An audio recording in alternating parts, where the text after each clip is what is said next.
Ça, c'est Mario, et ça, c'est nous. Le contraste est frappant et c'est normal, car Mario, bien que fictif, semble détenir certaines clés qui facilitent son bonheur. Aujourd'hui, je vous propose d'oublier le joueur derrière la manette et de poser un regard différent sur lui. L'objectif est de comprendre les ressorts de son épanouissement, qu'il soit sain ou peut-être un peu plus discutable. Car finalement, nous ne savons pas si Mario est heureux pour les bonnes raisons. Mario se sent bien parce que ses obstacles sont principalement extériorisés. Il n'y a pas de lutte interne, tout se passe devant lui. La difficulté est visible, tangible et surtout, elle semble proportionnelle à ses capacités. Son monde donne toujours l'impression d'avoir été conçu pour qu'il puisse y réussir. Chaque plateforme est placée à la distance exacte d'un saut, chaque bloc est une certitude mathématique. On voit que le monde veut que Mario gagne. Mais ce qui est troublant, c'est que Mario ne le sait pas. Il ne perçoit pas la bienveillance de son monde, il la vit comme une évidence. Et c'est peut-être un luxe, ne pas avoir à être reconnaissant envers un monde qui vous porte, parce que vous n'avez jamais imaginé qu'il pourrait faire autrement. Son bonheur, il ne l'a pas gagné, il en a toujours juste bénéficié. Il ne gagne pas parce qu'il est fort, il paraît fort parce que le monde a été pensé pour que ses forces soient toujours suffisantes. C'est une sorte de compatibilité parfaite entre lui et son environnement qui lui retire du mérite. Quelqu'un qui n'a jamais connu l'incompatibilité ne sait pas ce que c'est que de douter de sa place. Nos obstacles sont souvent plus fourbes et personnels. Nous échouons pour des raisons qu'il ne connaîtra jamais. La perte de confiance, le manque de compétences, la solitude, un système injuste, un simple hasard malheureux et j'en passe. Nous évoluons dans une réalité qui ne nous a pas attendus pour exister et qui ne s'arrêtera pas après nous. Cette indifférence globale crée notre angoisse, alors que Mario semble puiser sa joie dans un univers qui lui sert de berceau. Dans l'univers de Mario, personne ne semble exister vraiment pour soi-même. Ses ennemis, ce ne sont pas vraiment des menaces, plutôt des complices de scène. Ils acceptent de tomber pour le faire briller et transforment son parcours en une chorégraphie qui paraît sécurisée. Mario ne doute donc jamais, pas parce qu'il comprend que ses adversaires jouent le jeu de son ascension, mais parce qu'il ne s'est jamais posé la question. Mais ce qui est plus vertigineux encore, c'est ce que ça dit de sa relation aux autres en général. Mario n'a apparemment jamais eu à négocier sa place dans le monde. Il n'a jamais eu à convaincre, à séduire ou à prouver. Les autres se rangent naturellement derrière lui, pas par admiration, mais parce que le script semble l'exiger. Et quelqu'un qui n'a jamais eu à conquérir sa place ne développe peut-être jamais la capacité de douter de sa propre légitimité. Ce n'est pas la confiance qui le protège du syndrome de l'imposteur, c'est l'absence totale d'exposition au doute. Il saute sur Yoshi pour le chevaucher et se surélève grâce à lui, avant de le laisser tomber dans le vide sans l'ombre d'un remords. Ce n'est peut-être pas de la cruauté, c'est peut-être pire, de l'indifférence. La cruauté suppose qu'on ait conscience de faire du mal. Mario n'a peut-être jamais appris que les autres pouvaient avoir un intérêt propre. Son monde ne lui a apparemment jamais enseigné cette leçon. Alors il utilise, il avance, il sourit, sans malice, sans culpabilité, sans même s'en rendre compte. Mario semble heureux parce qu'il n'a pas besoin de chercher sa place, il est lui-même la place. Même sa quête pour Peach participe à cette mise en scène. La sauver ressemble moins à une corvée héroïque qu'à une grosse tournée de promotion. Il restaure son image et valide son statut social dans un spectacle de confort où la fin justifie toujours les moyens. Mais là encore, il ne le sait pas. Et ne pas le savoir, c'est peut-être la condition du bonheur parfait. La lucidité coûte cher. Mario ne semble jamais payer ce prix.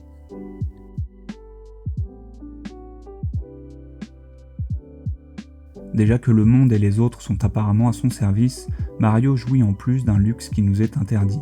Il progresse sans jamais s'alourdir. À l'exception de l'utilisation d'objets aux effets éphémères, il n'est pas plus différent à la fin du jeu qu'au début. Il n'est pas plus différent aujourd'hui qu'en 1985. Il a les mêmes jambes, le même seau, la même moustache. La seule chose qui change, c'est son accès à la complexité. Ce qu'on oublie souvent, c'est que grandir pour nous, ce n'est pas qu'avancer. C'est aussi perdre des choses au passage. Chaque étape franchie vient avec quelque chose qu'on ne peut plus faire, plus être, plus choisir. Nous gagnons en maturité, mais tout doucement nous perdons en liberté. Mario, lui, ne semble jamais rien perdre. Il devient plus capable sans jamais paraître plus contraint. Les niveaux gagnent en complexité, mais lui reste intact, disponible, entier. Nous vivons sous le poids du passé, alors que lui reste figé dans une jeunesse éternelle. Une jeunesse sans poids sur les épaules, si ce n'est celui de maintenir son statut.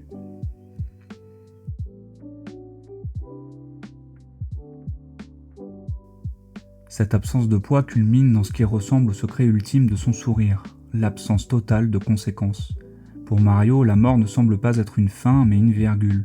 Il revient simplement au début du niveau, le monde est intact, le soleil brille toujours. Mais ce qui est vraiment intéressant là-dedans, ce n'est pas l'absence de mort permanente, c'est l'absence de mémoire de la mort. Mario ne repart pas avec une hésitation supplémentaire au bord de la plateforme, il ne développe pas de vertige, pas de prudence excessive, il fonce toujours avec la même candeur que la première fois.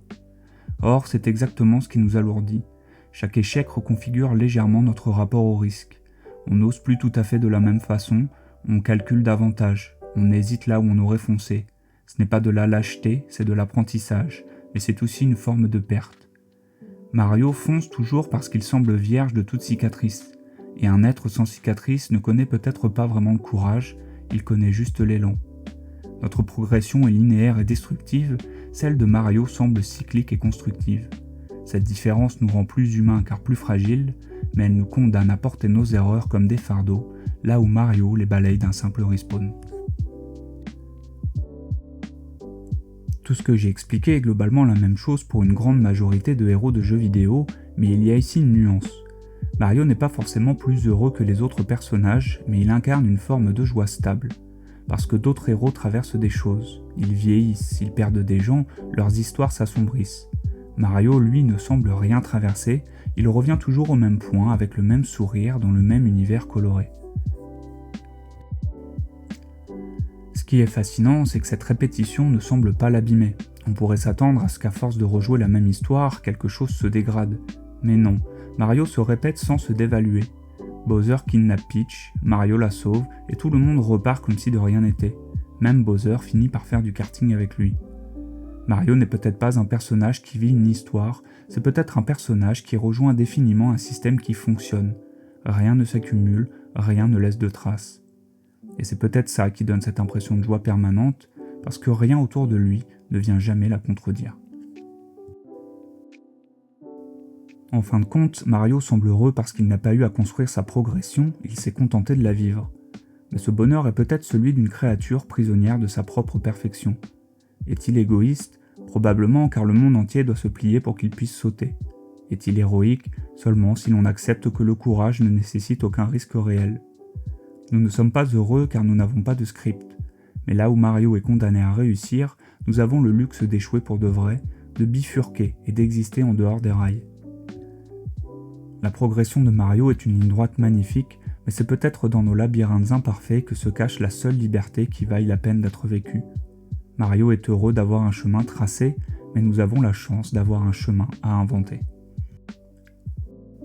Voilà, cette première vidéo est terminée. Si elle vous a plu, un abonnement me ferait vraiment plaisir, c'est une toute nouvelle chaîne et ça m'aiderait beaucoup à démarrer.